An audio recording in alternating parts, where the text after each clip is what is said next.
Apple co-founder Steve Jobs said, "Simple can be harder than complex. You have to work hard to get your thinking clean to make it simple.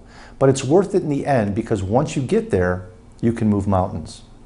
To simplify a business, one must first think and plan. However, for many people, the idea of simplifying through planning is the exact opposite of what they've experienced. Oftentimes, planning has come to mean greater complexity in the form of rambling meetings, data dump spreadsheets, and mountains of templates. The complexities created by poor or non-existent planning foster a culture of reactivity, where life becomes a never-ending series of fire drills and firefighting.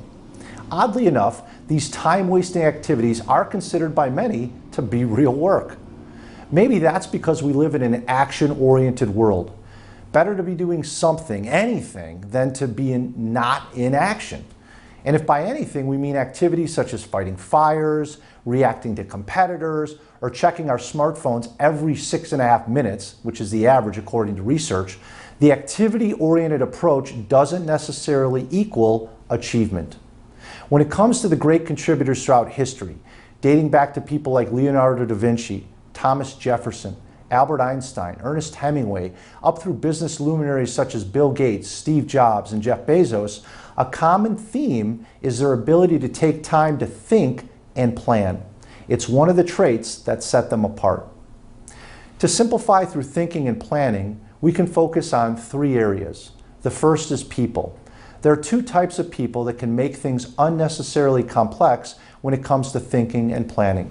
The first type is the Sinatra strategist, a spin on Frank Sinatra's song, My Way, where this manager doesn't allow anyone else to contribute input in the development of the strategy. In some instances, they mistakenly believe they are easing the burden on everyone else by handling the strategy development themselves. In other cases, they believe that they and only they are capable of developing strategies. The most powerful strategic thinking and planning is done by both individuals and groups. While the Sinatra strategist may have success in special circumstances, such as markets with little competition or that are highly regulated, sooner or later, my way will depend just as much on luck be a lady. The second type is what I refer to as the idiot. Now, by idiot, I'm not referring to the notably stupid. That would, by definition, be a moron. I'm sure you don't have any of those where you work. I'm using idiot as an acronym for individuals doing irrelevant, obsolete tactics. Do you have anyone that fits that description? When managers don't have a plan to work from, they typically fall back on a laundry list of things to do. While checking stuff off this list may be satisfying, it conceals exactly how out of touch a manager can be with their business. It's difficult to simplify if either of one of these 2 types of people are figuring prominently in your business. To prevent them from derailing your success, schedule both individual and group strategy conversations on a regular basis using a framework and tools. The second area of focus is process. Similar to Goldilocks' dilemma of finding a bowl of porridge that was just right, process can be either too much or not enough. On the too much side, I've seen some organizations conduct their brand planning processes for 4 to 6 months each year with multi-day presentations as a grand finale.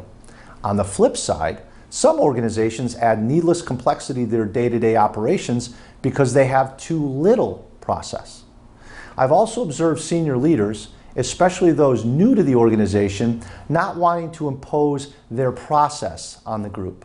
While this may avoid internal conflicts early on, it makes the leader's job exponentially more difficult in the long run. Instead of having a simple process that the leader is confident will help his team think through the business, he has no assurance at all that managers are seeing the big picture. When it comes to process, use one that is simple and concise. I recommend 5 steps: discovery, strategic thinking, strategic planning, the strategy rollout, and the strategy tune-up. The third way to simplify is through the plan. I've seen marketing plans that include lots of data-filled graphs and no insights. I've seen account plans that have up to 10 tabs in the Excel document, making navigation almost as difficult as updating the thing.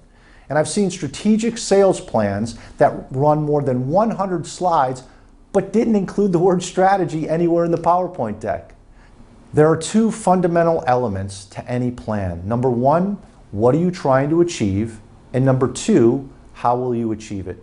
That's it. Answer those two questions clearly and concisely, and you've built a solid foundation. As a business grows, it tends to become more complex. Like a tree that never gets pruned, this complexity can choke off good opportunities and siphon off resources to needlessly feed dying branches of the business. Replacing action with thoughtful action in the form of thinking and planning is a great way to simplify.